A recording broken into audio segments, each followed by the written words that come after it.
एक रात भाभी की बहन कमरे में अकेली थी। दरवाजा खुला हुआ था और मैंने देखा कि दीदी की बहन पूनम जाग रही थी और फोन चला रही थी। मैंने देखा कि कमरे में कोई और नहीं था, सिर्फ पूनम अकेली थी। फिर मैं अपने कमरे में जाकर सो गया। अगले दिन भाभी सामान लेने के लिए दुकान पर गई। वह 2-3 घंटे बाद ही आती थी और पूनम टीवी देख रही थी।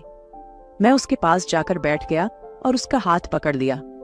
पूनम चाय पी रही थी तो उसने कहा, मेरा हाथ छोड़ दो। मैंने उसका हाथ छोड़ दिया और वह रसोई में चली गई। मैं भी उसके पीछे पीछे रसोई में चला गया। वह बर्तन धो रही थी और मैंने उसे पीछे से पकड़ लिया। पूनम को थोड़ा अजीब सा लगा और वह साइड में हो गई। मैंने पूनम से कहा, पूनम, आई लव यू, मैं तुमसे बहुत प्यार करता हूं। उसने भी मुझे हाँ कह दिया।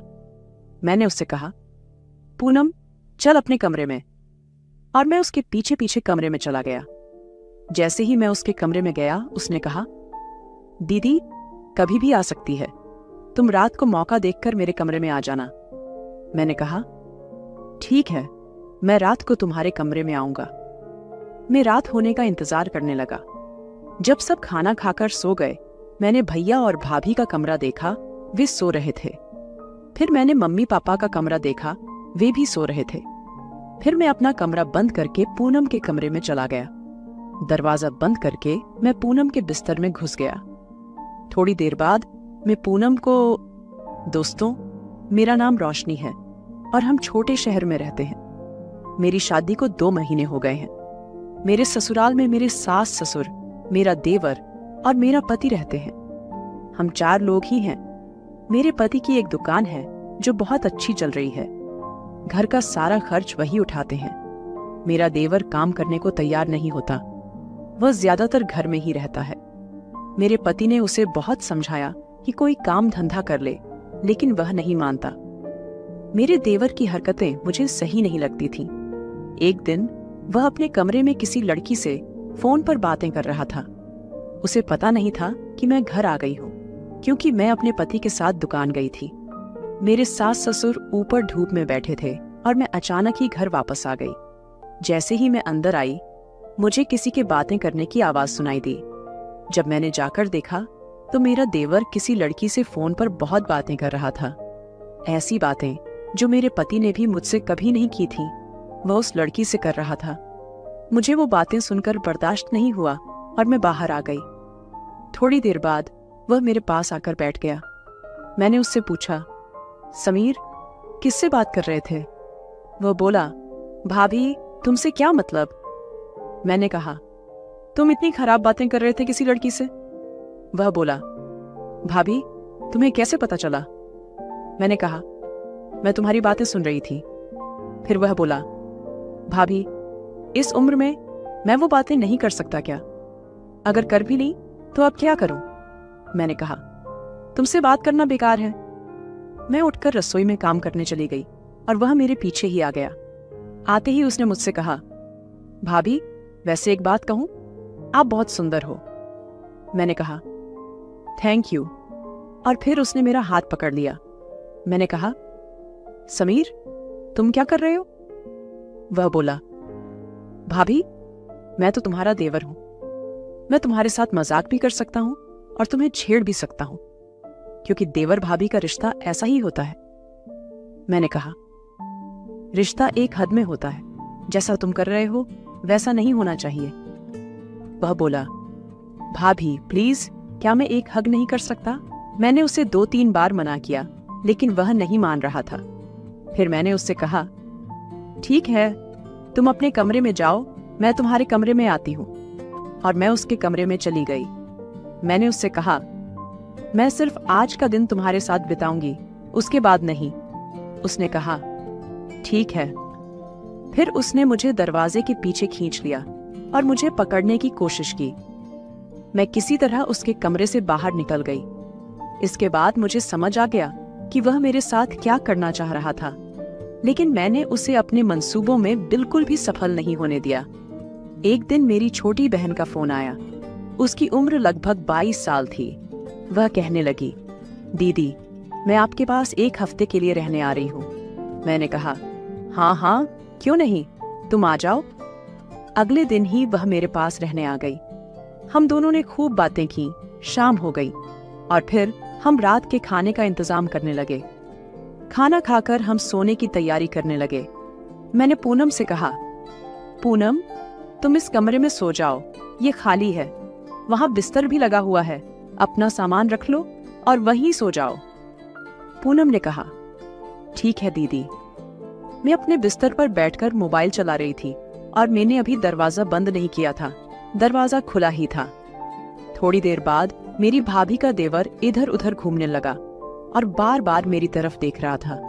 मैंने सोचा शायद वह ऐसे ही टहल रहा है, इसलिए मैंने ज्यादा ध्यान नहीं दिया और फिर दरवाजा बंद करके सो गई। सुबह हुई और मैं थोड़ा लेट उठी क्योंकि मुझे कहीं जाना नहीं था, इसलिए मैं अक्सर घर में जल्दी उठ जाती थी। दीदी ने मेरा दरवाजा खटखटाया और मैंने उठकर दरवाजा खोला। दीदी बोली, उठ जाओ, दिन चढ़ गया है, देखो मैं तुम्हारे लिए चाय भी बना लाई हूँ। मैंने पूनम के लिए चाय बनाई और टेबल पर रख दी। फिर मैंने पूनम से कहा, बाहर आ जाओ, ड्राइंग रूम में चाय रखी है। पूनम ड्राइंग रूम में आ गई और हम दोनों चाय पीने लगे। थोड़ी देर बाद मेरा देवर भी आकर हमारे साथ बैठ गया। वह बोला, भाभी, मैं भी चाय पीना चाहता हूँ। मैंने कहा, देख लो, शायद थोड़ी बची हुई हो, तुम पी लेना। वह रसोई में गया और चाय बनाकर ले आया, फिर हमारे साथ बैठकर चाय पीने लगा। देवर ने मुझसे पूछा, भाभी, आपकी बहन कितनी पढ़ी लिखी है? मैंने कहा, वह पढ़ाई करके घर में सिलाई कढ़ाई का काम करती है। इसके बाद मेरा देवर चाय पीकर बाहर चला गया।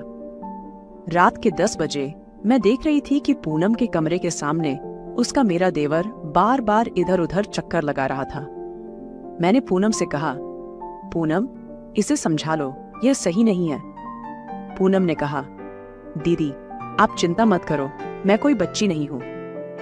एक दिन मैंने सुना कि वह किसी लड़की से बहुत खराब बातें कर रहा था। देखने में वह बहुत शरीफ लगता है, लेकिन असल में ऐसा नहीं है। पूनम ने कहा, दीदी आप फिक्र मत करो। मैंने पूनम से कहा, पूनम, मैं तेरे जीजा को खाना देने जा रही हूं, तुम ध्यान रखना। पूनम ने कहा, ठीक है दीदी, आप जाओ। थोड़ी देर बाद समीर पूनम के पास आकर बैठ गया और टीवी देखने लगा। पहले वह दूसरे सोफे पर बैठा था, फिर वह उठकर पूनम के पास आकर बैठ गया और बोला, पूनम, एक बात कहूं, तुम बहुत सुंदर हो, क्या तुम्हारा कोई बॉयफ्रेंड है? पूनम ने कहा, नहीं, मेरा कोई बॉयफ्रेंड नहीं है, मैं इन चक्करों में नहीं पड़ती। इसके बाद पूनम उठकर रसोई में चली गई और बर्तन धोने लगी। तभी समीर भी उसके पीछे पीछे रसोई में आ गया और पीछे से उसे पकड़ लिया। उसने कहा, पूनम, तुम मुझे बहुत अच्छी लगती हो। पूनम को थोड़ा अच्छा लगा क्योंकि उसे आज तक किसी लड़के ने इस तरह छुआ नहीं था, तो उसने भी जवाब दिया, हाँ मैं भी। समीर ने कहा, पूनम, बर्तन छोड़ दो और अपने कमरे में चली जाओ, मैं तुम्हारे पीछे आ रहा हूं।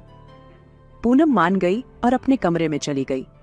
जब समीर कमरे में गया तो उसने दरवाजा थोड़ा बंद कर लिया और पूनम के पास बैठ गया। फिर वह उसके पास आने लगा। पूनम ने कहा, अभी नहीं, दीदी आ जाएंगी, रात को तुम मेरे कमरे में आ जाना।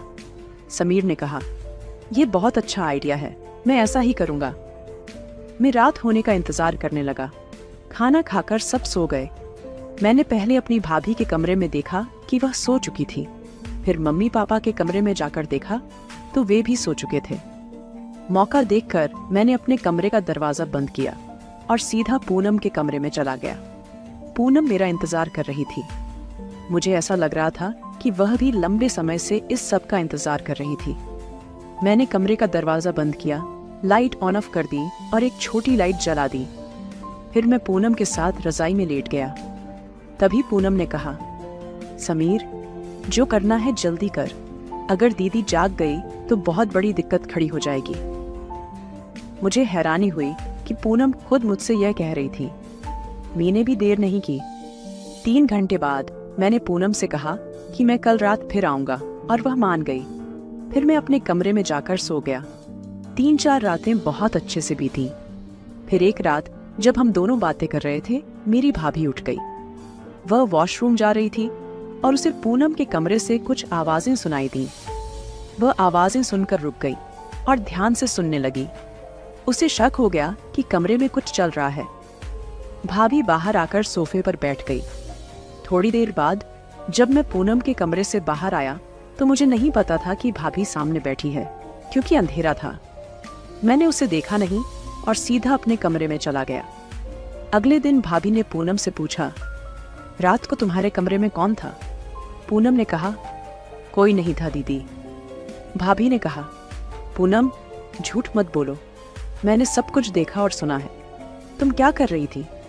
पूनम ने कहा, दीदी प्लीज मुझे माफ कर दो, मुझे नहीं पता था कि क्या हो रहा है, लेकिन मुझे समीर से प्यार हो गया है।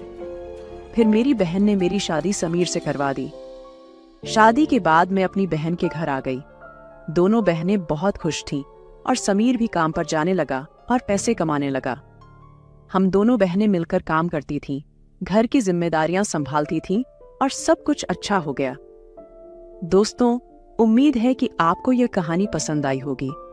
अगर कहानी पसंद आई तो वीडियो को लाइक करें और चैनल को सब्सक्राइब जरूर करें।